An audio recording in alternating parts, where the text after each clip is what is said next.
Hey guys, welcome back to my channel. This video was completely unplanned, which is why I've already actually put my face cream on and done my eyebrows. I wasn't going to be filming today, I was just going to do a little bit of makeup really quickly and then maybe film another YouTube video later, which I have been meaning to film. But I don't know, I feel like I've not done a mental health update in a really long time, and I know that some of you guys are interested in how I'm doing, and I have been honest before on my channel about my mental health struggles. So I'm just going to use this as sort of like a video diary and make a quick little video explaining how I've been feeling, because it's been bad. I'm just going to be honest, like it's possibly the worst it's ever been. So yeah, if you're not in the mood to hear someone sort of throw a pity party for one and just like putting it all out there, then that's completely fine. Click out of this video, I don't mind. But if you do want to just hear me moan for a little while about how my brain hates me, stay tuned. I honestly don't even know how much I'm allowed to say because I don't want YouTube to censor me. I'm trying to think how to put this. I have mental and physical scars from my mental health, and some of them aren't scarred yet. Can I say that? I was diagnosed with depression and anxiety disorder when I was 14 and I'm now 21, so this is a 7-year battle that I feel like I'm just losing. It has been intermittent at some points, it's been very on and off, it's not been like every single day, but for the last maybe year it pretty much has been every single day. And I've been really struggling. Since I finished my placement in the salon, which I have spoken about that before on this channel, I'm not going to go back into it, I've not been able to find another job. And that was in August. So, you know, it's been a while, it's been a hot minute. And every time I get rejected and knocked back, it's just like, it hurts a little bit more, like someone else doesn't want you. Even though it's like not my fault, because in the UK they can totally pay someone who is 16 or 17 a lot less than me at 21 to do the exact same job, but it still sucks when you don't get something that you go for. I'm just gonna have to keep on going and trying, and then I'm starting to look into graduate schemes as well because I have got my degree. It's just that if I did that I would have to basically give up YouTube. And I know it's only a really small channel, I'm only on 2,000 subscribers and I earn less than £35 a month from YouTube, so it's not about the money, but I don't know, I feel like I have like a bond with you guys because it's such a small channel. I have consistent commenters who I always look forward to seeing your comments, and I think you guys know who you are. Just every time I get a positive comment, it lights up my day a little bit more and makes me feel a little bit better. So I don't want to give up YouTube, I enjoy it. But then also it is also really bad for my mental health because I get a lot of hate on there, especially on short. People can be mean. So I'm sort of struggling with that, but also like just complete. Does it make sense to you guys if I say numb? Because I think that word is thrown around a lot and not a lot of people know what it truly encapsulates. So when I say numb, I mean I feel nothing at all. Nothing. And I mean not even like if I need the toilet, it feels like a far away sensation and I can just hold it. I just hold it because I don't feel an urge to get up and go to the toilet. Like I feel absolutely nothing and it feels like I'm already dead. It feels like I'm a zombie. And I feel like a lot of people just throw around the word like numb, like, oh, I feel so numb at the moment and I feel numb to everything, especially on the internet. But when I say numb, I mean I literally, it's like I don't even feel alive. I barely feel pain for one thing, which is, I don't know if like a lot of people experience that when they feel numb. I have resorted to doing things to try and make myself feel something, which I would never encourage anyone else to do, and I know that I should not do. I just feel like a burden all the time at the moment to everyone, and I am on antidepressants. I tried anti-anxiety and they gave me the worst side effects, so I had to come off them. I actually went up to fluoxetine, which I know has another name, but I can't remember what it is right now. I've been on that and the highest dose I'm meant to go up to is 60. And I tried 20, didn't really work.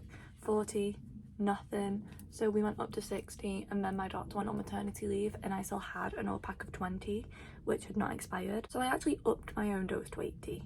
Don't ever do this, don't ever do that without seeking medical professionals. 60 wasn't working either, and I just wanted to make absolutely sure before I started lowering myself off it that it couldn't work and that it was the drug, not the amount, that was not working for me. And geez, I sound so husky.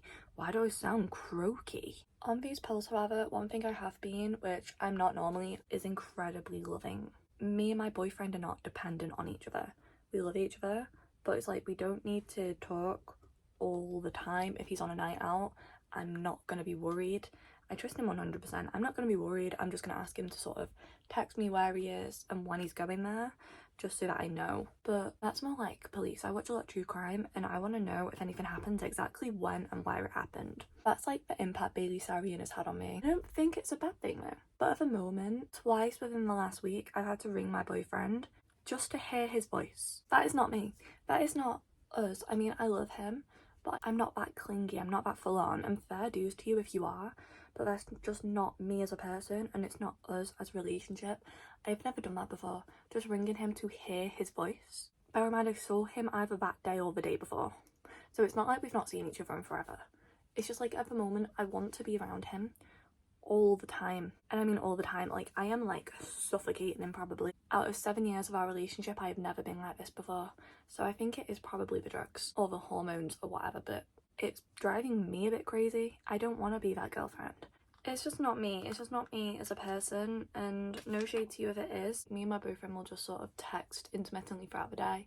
We'll see each other most days, but like not like all day. We'll just see each other most days. I think it's because he's my best friend as well as like my boyfriend, but I've never been completely and utterly reliant on him like I am right now. If it's driving me mad, it's got to be driving him mad, and I don't want to annoy him. I'm like constantly worried as well about annoying him, about ringing him. And you know, some guys, like when their missus rings, they'll like roll their eyes or like make a joke to their friends. Like, I don't ever want to be that. I don't want Reese to ever dread me ringing or answering the phone. I'm just ranting, aren't I? I'm just moaning about my problems on the internet. That's where life is right now, I guess. It's just been a lot at the moment. I'm not endorsing or condoning anything. If you ever feel like this, please go to your GP, go to your doctor, go to family or friends or a counsellor or anyone. I actually wrote a note. I don't think I was ever planning on using it. Just getting it out of my system, if that makes sense. I had a lot going on in my head in that moment, and I thought maybe getting it out onto a page would help. But I did write it in the form of like a letter. I addressed it and then signed it. So my boyfriend found that and he was incredibly worried, obviously. He knows I've not been doing well. He's very, very worried about me. And I hate that. I don't want to be a source of worry. I want him to look forward to seeing me. I don't want him to feel like he has to because he's worried. Like the same with everyone else though. Like I really needed someone to come home a couple weeks ago and no one wanted to, and I don't want to be the person who everyone else changes their plans because of me. I don't know, but then everyone would be mad if I did something stupid and hurt, and I also don't want to do that. Just sort of feels like I'm stuck between a rock and a hard place at the moment. I really don't know if I'll even post this video. I probably shouldn't. I've just been really struggling at the moment. I don't know why I'm talking about it. I guess maybe I thought it would help. So far it's not. I guess it sort of feels to me like everyone else would be better off without me. Reese is very clever, and I think I'm only just realising now with his degree how clever, and he's definitely going to go on to really great things. And at the moment he feels like he has to look after me. Like he's already planning on trying to get a job with a really good paycheck so that I can focus on something that I want to do instead of something I have to do to pay the bills. And I don't deserve him. I don't deserve that. He's just so good to me, and I don't want him to ever feel like he has to do something he doesn't want to do or take something he doesn't want to take because of me. Also, just like with what I said before about everyone else wanting to do their own thing and me not wanting to stop them, it just feels sometimes like I'm a constant worry, I'm a constant burden, and I've seen firsthand from someone else what that can do to someone, all of the worry and constant stress and tears, and I don't want to be that for anyone else. So it feels sometimes like I should just take myself out of the equation before I hurt anyone. Again, not going to, please don't worry, but that's just sort of what it feels like. If you've ever felt like this or can relate at all, please let me know, because I feel so alone in this. And I've not got anyone I can talk to because they'll worry about me. I've not got anyone who's impartial in my life because they would all, of course, worry and tell me not to and to tell me that they're here for me, and I don't want that. I mean, it's nice to hear, but I want to know if it's normal. Like, I think about death every single day. Is that normal? And I can't ask anyone because I'll worry. But not even like the S word. I don't want to say it. Not even like that, but just like, if I was gone, who would go to my funeral? How would people react? Would people say, oh, she could have spoken to me when I tried, they wouldn't answer the phone? Or like, oh, I was here for her, and then I've not heard from them in months. So I really just want to know what everyone's reactions would be, who would say what, who would do what, and who would think about me. How long would it take for everyone to forget about me? How long would it take until I'm just a photograph and a memory? And I don't mean for my mum, of course, or my sister or Reese, but I don't know, how long would it take until I'm not missed? How long would it take until they find a new drinking buddy, or someone else to spill their shit to, or someone else to sit next to at parties when we've not got anyone else? You know, it just feels like I'm always that person at like a party who no one would notice if I wasn't there, especially because I've got a very loud family. It just really feels like if I wasn't there, no one would notice. People might say, oh, where's Mia? But they wouldn't actually notice my absence. They'd just sort of see that I wasn't with my mum and ask her like where I am, but not care, just like out of politeness and a conversation starter. Not really got anyone who I can talk to and be 100% honest except Reese. I don't want to worry Reese, I don't want to worry my mum. My dad doesn't get it. He's never had mental health problems, and good for him, but because of that he really does not understand what I'm going through. So let me know if this is normal. And don't worry, I have a doctor's appointment tomorrow, and I'm also starting therapy, so you know, I'm not just gonna disappear from the internet unless I have to get a job and I have to disappear from the internet.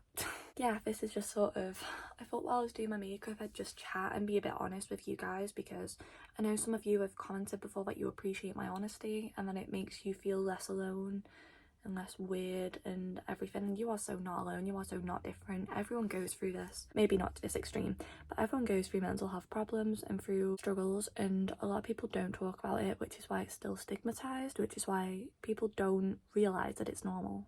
So I'm trying to break that and say that for me it's normal. If you think about what it would be like to not be here anymore, then that's my normal. Or if you comfort eat and overeat just for something to do out of boredom, that's my normal. Or if you wake up sometimes and just cry because you hate yourself and your life, that's my normal. Or if you have cried and really, really gone for crying before because your brain hates you and you hate your brain, that's my normal. I don't know. I know everything I should be doing, but I can't make myself do it. Like exercise, I know how much better exercise would make me feel, and I have actually gone for like 2 runs in the last week or 2 weeks, and then sort of gave up because I hate it, and I managed to always think myself out of it by like my brain overthinks everything, it overthinks, and then I just don't do it. So if you have ever struggled, please let me know, because I really feel alone at the moment. That's it for this video. If you're still here, you're a trooper. Thank you so much for still being with me, and thank you for subscribing, because one of the things in life that does make me smile is when I get nice comments, or when I see my YouTuber subscriber count's gone up, or when a video is doing better than expected. So thank you to all my lovely subscribers. I really do love you so much, and I'll see you in the next one. Bye!